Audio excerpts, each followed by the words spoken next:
Welcome to episode 170 of Sports Geek. On this week's episode, I chat VR, robots, and the blend of art and tech with Nancy Bennett. Welcome to Sports Geek, the podcast built for sports digital and sports business professionals. And now, here's your host, who has started a stand-up course to make his keynotes funnier, Sean Callanan. Thanks, DJ Joel. Yes, I did complete the stand-up course to hopefully make my keynotes funnier. I don't know if it's going to work, but we'll see. And you can check out my performance on my Facebook page. My name is Sean Callanan, and you are listening to Sports Geek. If you want to check out my School of Hard Knock Knocks comedy debut, you can go to facebook.com/Sean Callanan Speaks. Thank you very much for listening. If it's your first time, welcome. This is a podcast for sports and digital and technology executives to learn about the stadium, marketing, technology and social media space and how they can leverage it for their teams. You may be listening to Sports Geek on iTunes. You may be doing it on Google Play. We're now in Google Play. Or you might be doing it on my favourite podcast app, Pocket Casts. Thanks as always for listening. If you want to reach out and contact me, you can do so many ways. You can use old school email, sean@sportsgeekhq.com. You can connect with me on LinkedIn or send me a tweet at Sean Callanan, or you can message me in the growing Sports Biz Slack community. Just to sign up, you can go to sportsgeekhq.com/Slack. I'm really happy to be able to organise a catch-up with Nancy Bennett from 2-Bit Circus. I caught up with Nancy when I was in LA in March, and she does some absolutely fascinating things in the world of tech, VR, production, and the blend of experience and technology. Has a super interesting background in the leading edge of the music industry when music video was up and coming. So she's always looking at how to produce content, but then also leaning into the technology and how that can be done. So done a lot of stuff in the experiential space. So she works with a lot of amazing people on the leading edge of technology, art, and experience. And I think there's a lot to learn from her experience and find out more about what she's doing with her micro amusement park that she's launching in 2018. Because I think a lot of the things that we'll see in Nancy's Big Top, in the experience, we'll start seeing in stadium. So here is my chat with Nancy Bennett from 2-Bit Circus.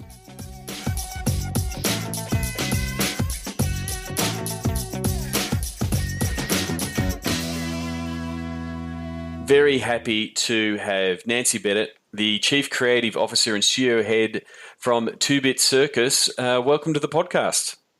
Thank you very much, Sean. Happy to be here.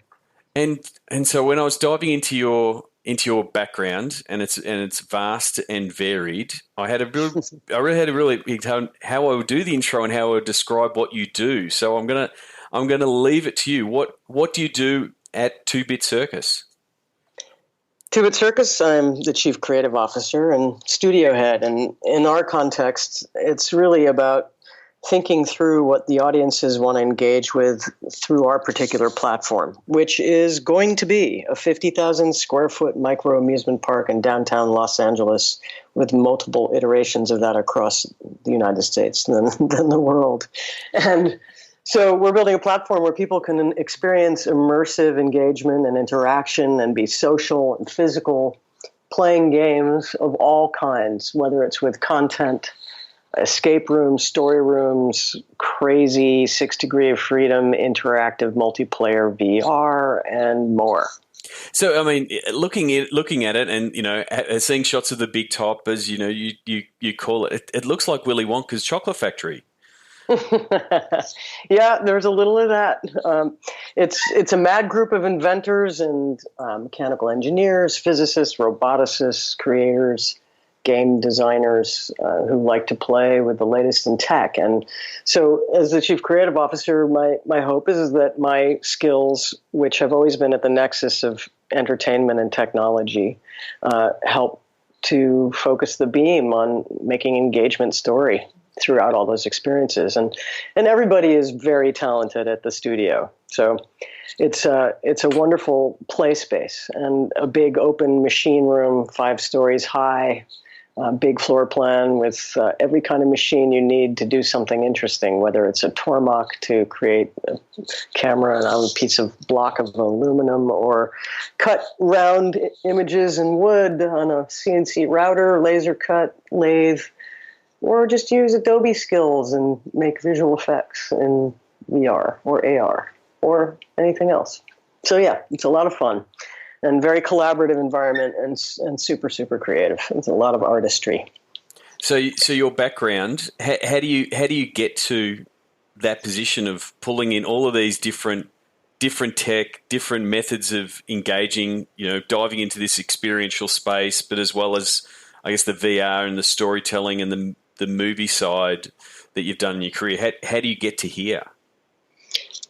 Well, I think, like most of your audience who happen to deal with making content, there's a high technology quotient to that practice. And one needs to understand how cameras work, how digital encoding works, how you disseminate and disperse and distribute content, how you think through story paths that are branched narratives and interactive and more. So it doesn't feel like an odd place for me to arrive. It feels like home in many respects. And maybe that's from growing up in an environment where my family was pretty geeky and nerdy with a lot of interest. But my dad was a physicist and, invented 2 lasers in the late 50s and always had us building televisions and taking apart microphones. So there was never discomfort around the laboratory environment and trying to invent new things, and there was never discomfort around science. So the art was the sort of glue that made those things more interesting because they became tools or part of the palette for creation. So I guess I just, I've been doing what I've been doing for a long time. I'm the oldest member of Two-Bit Circus, and we're not getting older, we're getting more valuable. Exactly. And over that time, I have, I came up in the film world and music video when it first began, and there was a lot of innovation based upon technology driving the ability to visualize and realize ideas in one's head, such as lip sync being accurate. And, throughout that arc of time, lots of new opportunities came to bear from digital encoding, like MP3s, certainly digital editing. And I'm sorry, you probably are hearing a lot of clicking and ticking, but I've got a lot of messaging coming in from Slack, which is how we sort of communicate. That's fine. We expect, we've got a large Slack community. We expect to be getting messages and pings throughout the interview. It's not like I have a band of little robots talking to me while I'm chatting with you. But so I've been fortunate enough to be at sort of these crests of the waves of technological possibility that enable innovation and new forms of media expression. So every step of the way, that's what I've been able to do. And I feel very lucky. And I think it's also timing. And certainly AR and virtual reality are part of that. But I think we can also look at how these things come to be, and that there really is a slower path than people realize when it becomes, something like VR becomes more consumer aware is because of the hefty acquisition price that Facebook paid for Oculus. But in fact, VR has been around for more than 40 years. And I first started dabbling with it in the web sphere in 2005 when I was playing with Second Life, and I made a sales pitch for MTV Networks, and they got excited about doing online VR.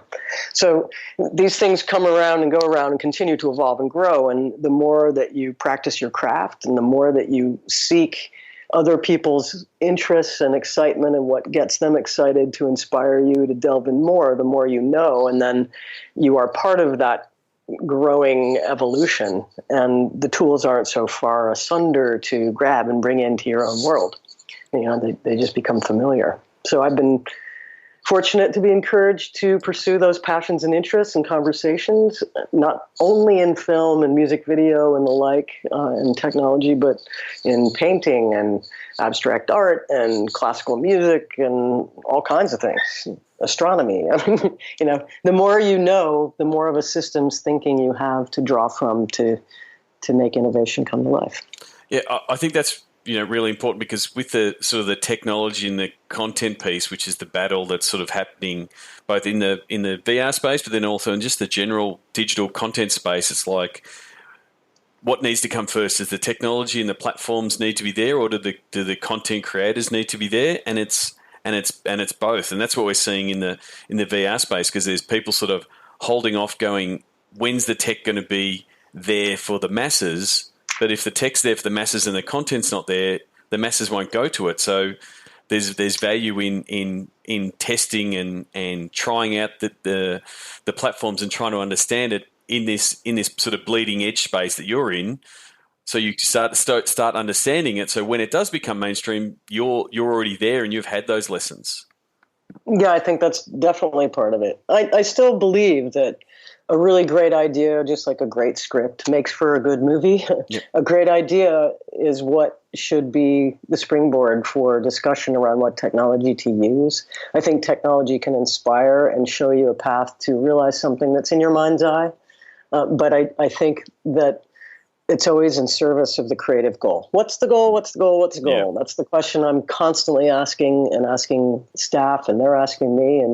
And that's how you get to innovate, is to tell a great story, have a good emotional engagement with an audience, set about doing something that will enlighten someone, inspire someone, make them feel good, make them laugh, hopefully, and use the tech in service of that goal.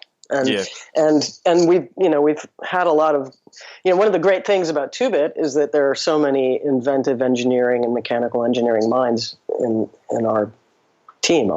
And so, when someone has approached me about doing something in VR, particularly in the early days of being able to do cinematic production in VR, like 5 years ago, yep, the tools didn't exist. So I would come up with an idea and I'd bring it to the engineering team and say, hey, could we build this helmet camera? Could we, capture the telemetry of a car at 170 miles per hour? Can we make a motion platform? What are the actuators that could actually give you 3 degrees of freedom, 4 degrees of freedom, blah, blah, blah? Can we, synchronize headsets? And they could say, sure, here's a fast prototype. And the next day I'd have something to play with to see if I could do it. And so very fortunate. I mean, never before 2-Bit Circus did I have a lab of fast prototyping partners to test out ideas before going to the big capture and delivery.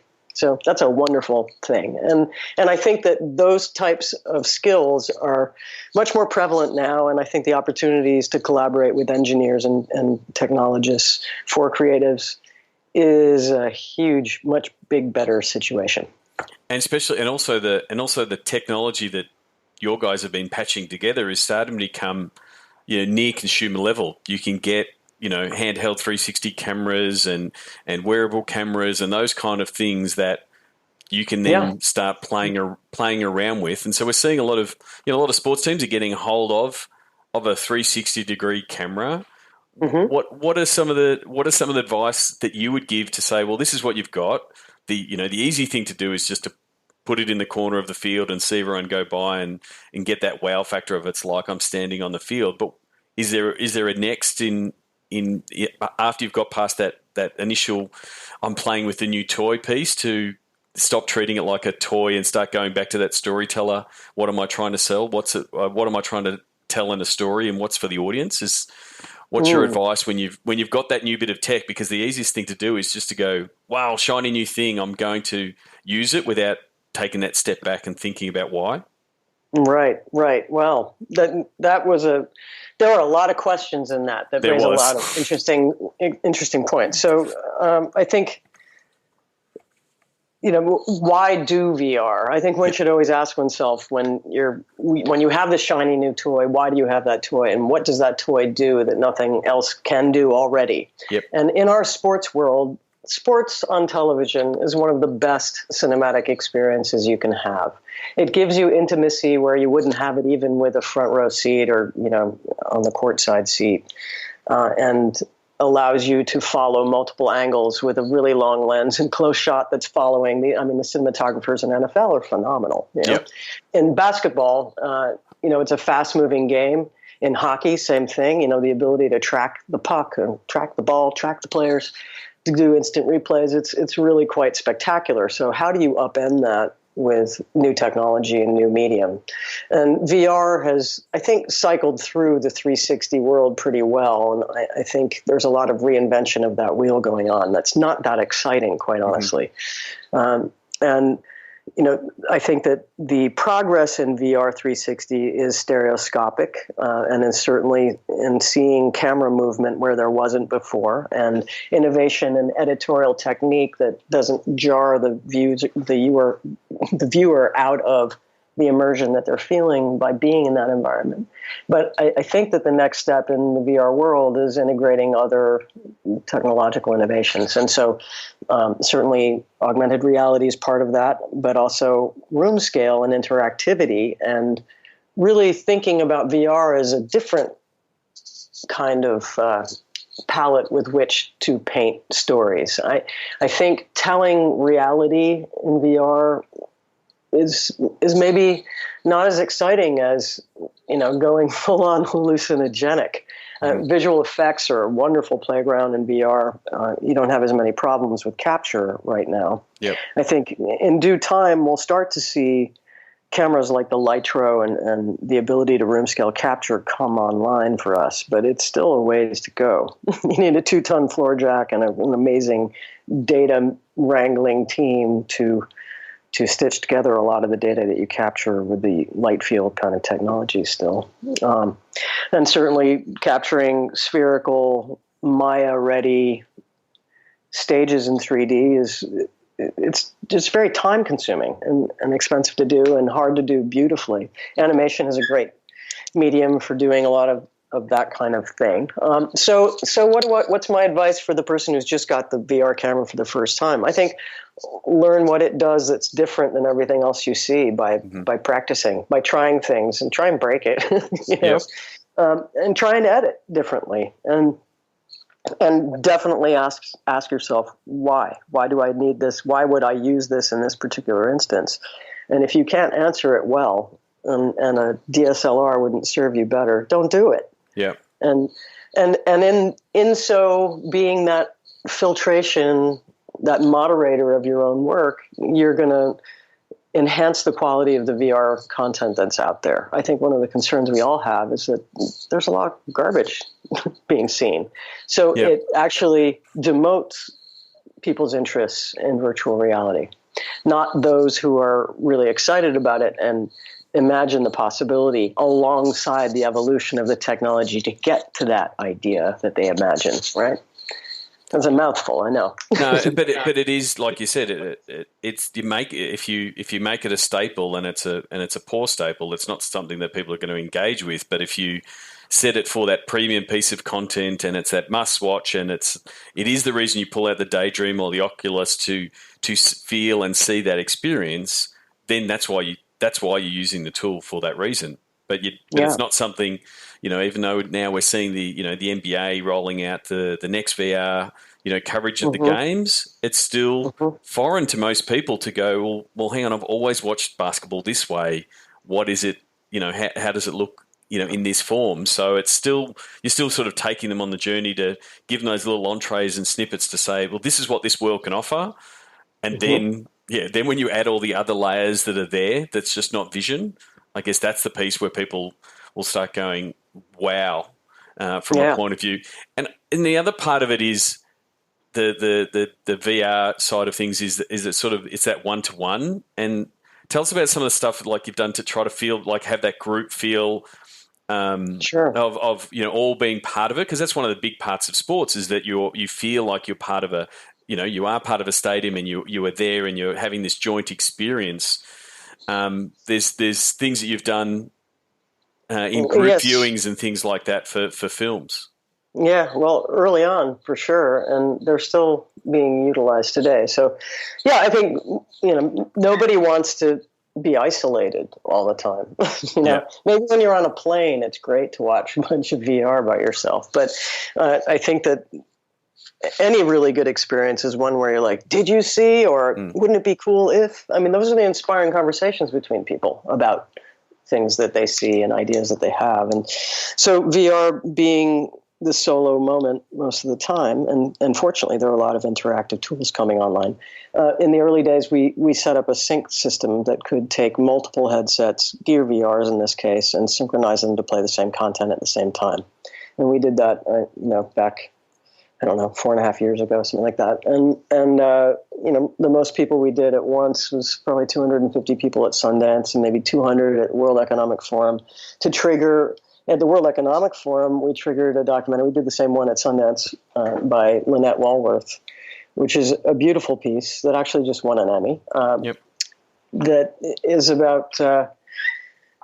it's about down in your neighborhood of the world and about nuclear testing on indigenous people. And it's a beautiful piece, and it's really well done. Jaunt was the producing company, and it's about a 20-minute experience, and 250 people got to watch it together, and it's emotionally moving and powerful, and they could take the headset off and look at each other and go, wow, did you see?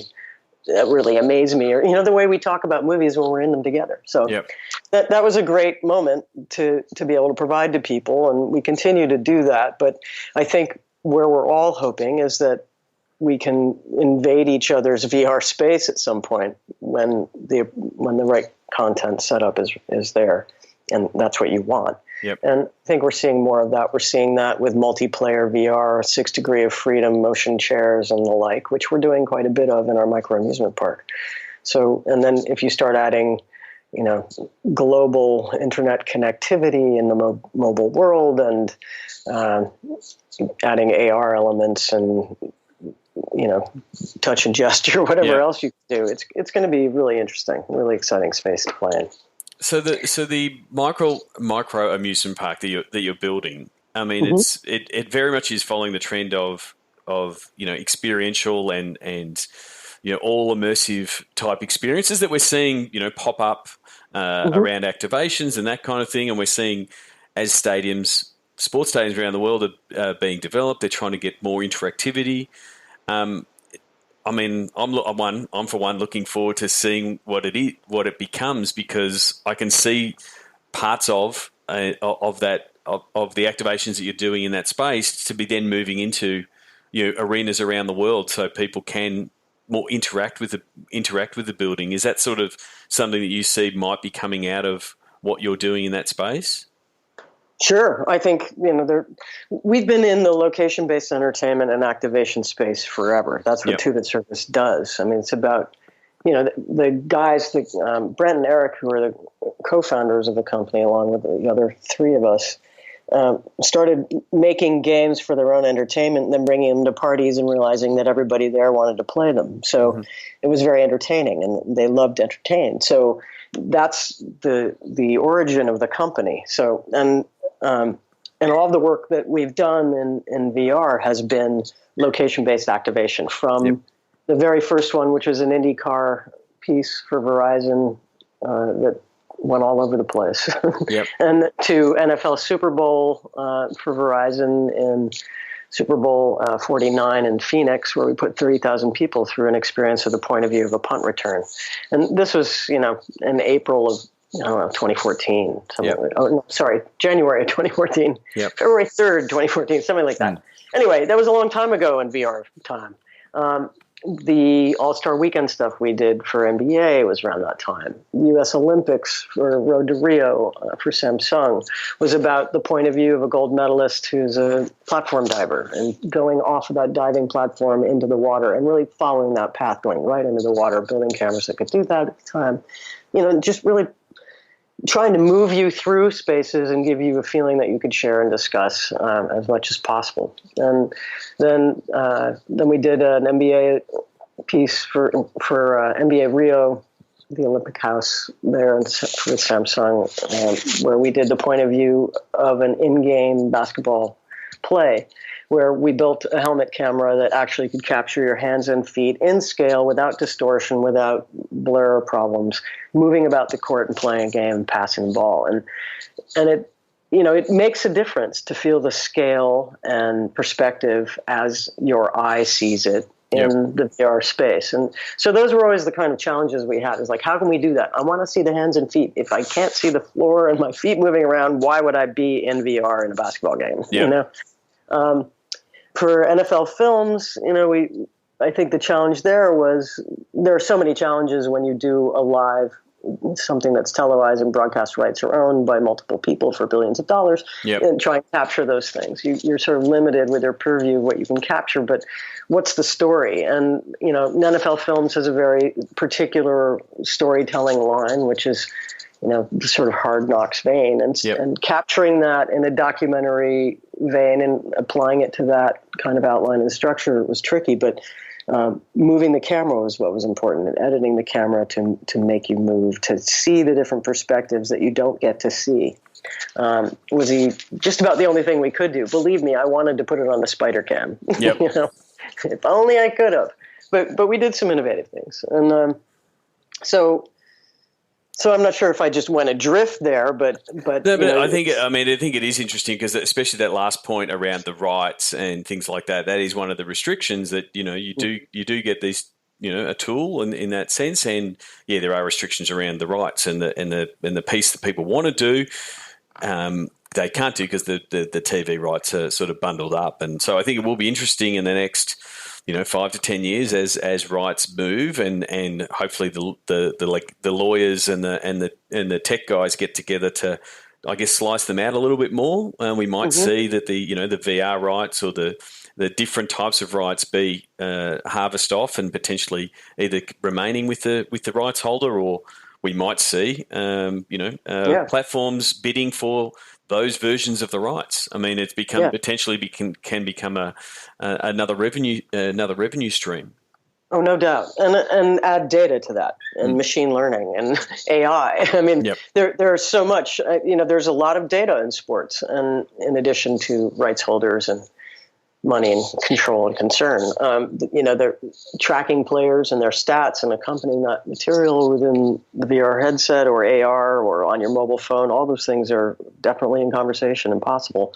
But I think it's hard for the newbie, stepping into the space. It's one thing to get the shiny new toy, but then how do you access the stuff to actually do it? And I think the personal stories outside of the league, multi-million-dollar contracts is the place to start playing, because it's hard. It's competitive. Number one, there are people who have done a lot of this, including the leagues themselves, and the people who are inside each of the teams, capturing content for social uses and promotion within each team. So getting access to the real deal is tricky. So what are the human stories on the outside? I mean, we can all look at probably the best sports film ever.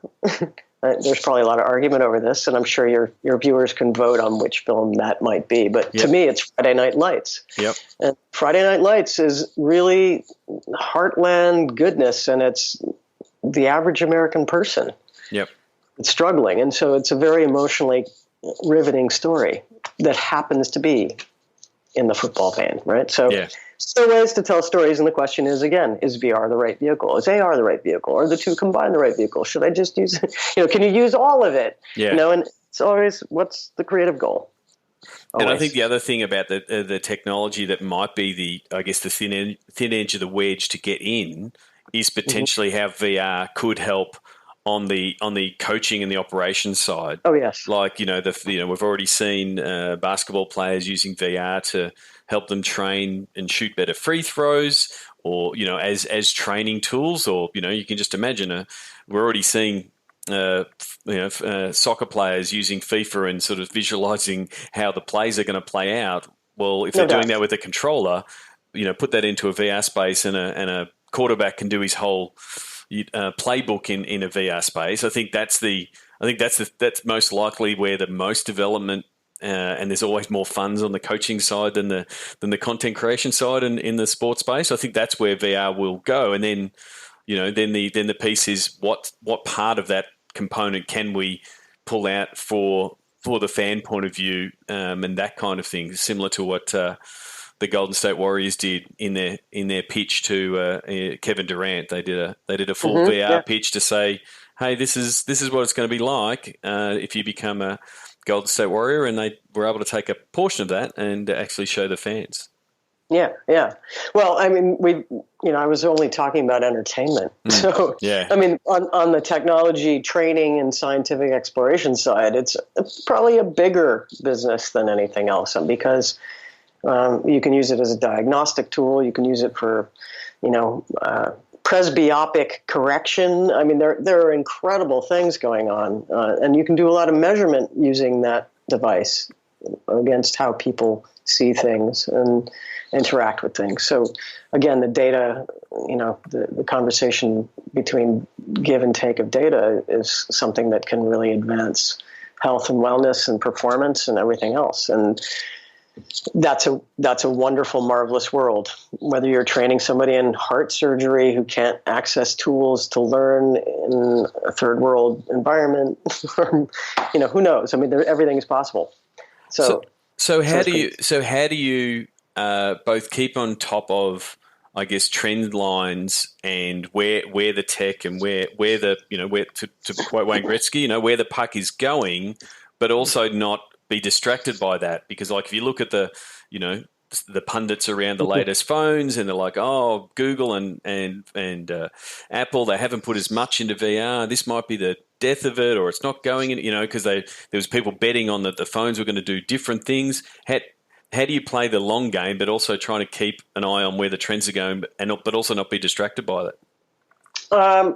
Well, that's a very tough challenge, because there are only so many hours in a day, and somebody needs to invent a 48-hour day. Thank you very much.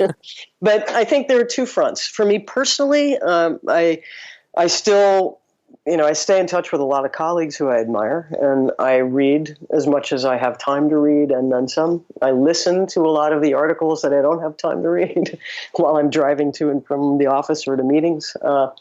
I attend a handful of conferences for quick ins and outs, whether it's VRDC, which I really like, or SIGGRAPH, or CES even. I think there are really great consortiums, community gatherings. Well, like your podcast, I'm sure, is one of those examples, right? But the New Museum, New Inc. has an interesting group of people who actually came out here this week and had a breakfast to gather people together from last year's conversation to forward conversations. And everyone in that room had a discipline that was so different than mine, but so incredibly compelling and interesting, and, got all the wheels spinning. And within 2-Bit Circus, one of the things that I love about what we do is that we're very community driven, and community meaning not just in LA, though very strongly so. It's a global conversation amongst creators and technologists alike. And we are collaborating with partners to bring projects to life within our facility, our distribution platform. And that enables us to be very close to the front-facing nerves of what's in development. And, it's not all about us. It's about the movement of entertaining and engaging, interacting, playing, learning, moving forward. So that's a great opportunity. So I'm learning a lot from my colleagues and from our colleagues outside of 2-Bit. There are destinations that I like to frequent, online and otherwise. I like to go to the movies a lot. I can't help it. I mean, who doesn't like a good visual effects thing? I like to watch really good stories, and I get recommendations from friends on a lot of those too. And, everything that David Fincher does, I like to watch. I can't help it. And in terms of websites and stuff, I like to look at things.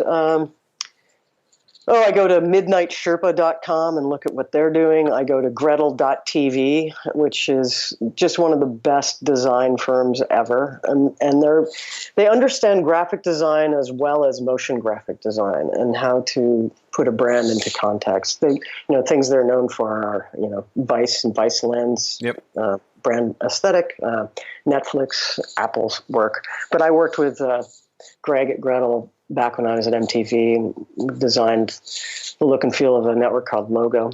And he is just phenomenal, and all of his team are great. I watch series like Abstract on Netflix, which is so good and so inspiring and so many different disciplines, and I recommend it highly. I listen to Voices of VR. I think Kent Bide is a really smart man, and he really stays on top of it. I don't know how he jetties from one conversation to the next. He must be all over the world. We also, we have an Asian division. Richard Chang is the chairman of Two-Bit Circus Asia, and the conversation between here, China, Japan, and Korea, and other places in Asia is really percolating. And I think, technologically and in terms of the passion for immersive interaction being a lot more advanced there is great, but also the ability to tell stories with it is something that I think we might be a little bit better at over on this side of the world. And so there's a really nice give and take going on there.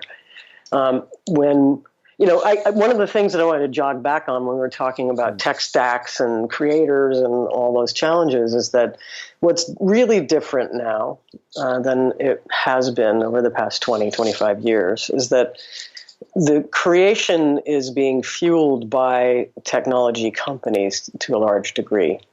In the beginning, they were the ones who were fueling content creation, Samsung, Google, Facebook, Oculus, right? And it's really different. If you have worked with networks and film studios and screenwriters, and then you go into a creative conversation with a tech company, it's a very different conversation. And there's a lot of education that needs to happen, not just around how technology talks to creatives, but how we all talk about these new forms of medium that are coming out, and really not rely on old vernacular, because it must change. And I think I would encourage your audience to be part of that dialogue and changing the way that we describe the process and our end goals, because you don't really want to force fit film and television and sports as we've seen it in the past into the new model. Medium of what we're doing now, because it has to have social impact, connectivity, interaction, a different kind of way to be consumed. And you'll see those changes, because everyone is moving away from TV to expand their model in other ways. I'm not saying that TV's going away. Certainly it's better filmmaking than it's ever been, but it's going to be different out there with these technologies and these new platforms and mediums. Yeah, definitely. I mean, definitely seeing, the Amazons, the Facebooks, the Twitters sort of push themselves into the media space. And in their initial foray, it was a traditional broadcast approach to just acquiring the rights and, hey, we'll show the rights on our platform, and treating their platform like a TV channel, when that's not what their platform is, but they haven't figured out what their what their version of broadcast is. How social is integrated. It's not as simple of just changing your, the company description on the Play Store to say you're a media company. You've got to figure out how it fits in your ecosystem. Yeah, no doubt. And I think, it's not unlike music video back in the day. The thing that was great about it is that there wasn't anything that said this is how you do it. So it was a really nice, moth to the flame draw for creatives, because, like Adam Bernstein, when we were doing Love Shack and Rome and Baby Got Back and Hey Ladies and all those videos that he directed at that time, the stuff that I was involved with as a producer or director when I was at Atlantic Records, we had carte blanche. We could do anything as long as we could shoot it. Yep. And you got some really zany, funny, fantastic things, and I think we're in that moment. So in terms of experimentation, I encourage it, and don't be afraid. Make your mark. Go out and play, but ask yourself, why am I doing it? Yeah. Right. Definitely the why am I doing it, and the audience question, who is it for? How do I want them to react? Is so vital with every bit of content that you're producing, because if you can't answer, like you said before, if you can't answer it, then there's no bother doing it. Yeah. So, lastly, where can people find you on the internet and find out more about 2-Bit Circus and about the Beta Nights? Well, you can find out about 2-Bit Circus at 2bitcircus.com, and you can find me there pretty easily too. And I am on Twitter, but mostly I'm just appalled by what's going on politically in the United States, and that's what you're going to see in my Twitter feed. But I don't have much time to go to Facebook and to snap images for Instagram. Yep. I'm pretty steeped with the launch of the park at the end of March in 2018 and making content for that. And I hope I'll see everyone at the park. So come on down, sign up on 2-Bit Circus for Beta Nights, and so March 2018 is the date when you'll be launching. Yes. Do you know how many days that is yet? Is that on the wall that's getting torn down every day? We're 4.5 months away. Yeah, sure. It's a countdown. Yeah. Well, best of luck. We've all had those big projects, not 30,000 square foot type play-based project, so it's a massive project. I wish you all the best because trying to get robotics and technology, you're going to have to. I joke that I have to make sacrifices to technology gods just to do a Skype call. So I don't know what exactly you're going to have to do to launch the space. But if you need me to smash a few old phones to get your project over the line, just give me a call and I'll do that. Thank you kindly, Sean. And it's a pleasure to be chatting with you today. And definitely come to the park. Definitely sign in for our newsletter at 2bitcircus.com, and you'll hear more about what we're doing. Definitely. I look forward to it, and hope to catch up with you soon. Great. Thanks so much. Want to start driving more revenue from digital? Go to sportsgeekcampaigns.com. Thanks again to Nancy Bennett.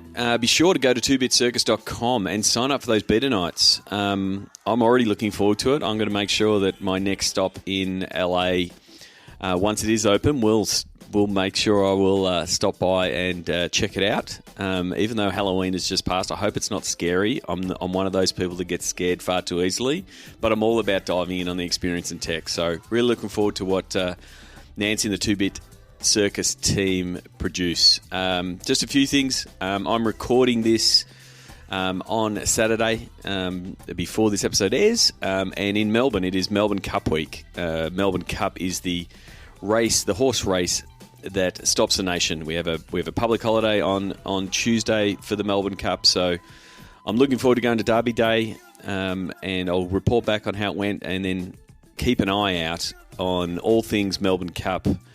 There'll be some really cool stuff that I'll be sharing that's happening on Facebook and Twitter. So for those internationally, Melbourne Cup is the biggest horse race in Australia. It's one of the biggest horse races in the world.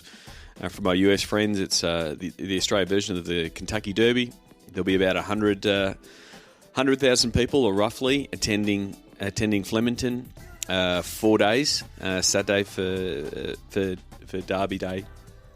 And Cup Day, and Oaks Day, and everything around it. So, looking forward to the crush of people and checking out the activation. So I'll report back on that after it. But for those of you playing along at home, keep an eye out for the Melbourne Cup and what they're doing. One other point of news: the Rooster Bot that I have been talking about is now live. And wasn't it fortuitous to release it just as they sign Melbourne Storm great Cooper Cronk? So you can go to Sydney Roosters on Facebook and simply message to check out what we've done there. Added a few tweaks. It's very much a membership focused one, and giving them a lot of information around what they can do to find membership or season tickets. So there's a whole new component there where the fans can ask for different types of membership based on price or location. We added some view from the seat functionality, so you can pick your bay and then have a look at what the view looks like.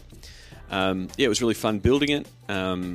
If you want to talk about chatbots and how they might be able to help you, for mine, they're a really great data capture tool. And because we've got the Tradable Bits back end, we're getting some really interesting and rich data sets from the chatbots. And the fans are loving the content that they can go and discover. So it's very good for that passive content. that you might have there and give it in the hands of the fans and see what they want to get. So if you want to chat about chatbots, please drop me an email or ping me on one of the several channels that I'm available on, but Sean at sportsgeekhq.com, or you can go to sportsgeekcampaigns.com and learn more about our partnership with Tradable Bits. Until next episode, my name is Sean Callanan, and you've been listening to Sports Geek. Join over 1,000 sports business executives in Sports Biz Slack. Go to sportsgeekhq.com/Slack. Please leave an iTunes review for Sports Geek. Go to sportsgeekhq.com/iTunes. Find out how to drive between $8,000 and $30,000 in profit for each digital campaign you sell sponsors. Check out sportsgeekcampaigns.com. Just like Jimmy Butler, you can call Sean anytime at 614-407-0407-200.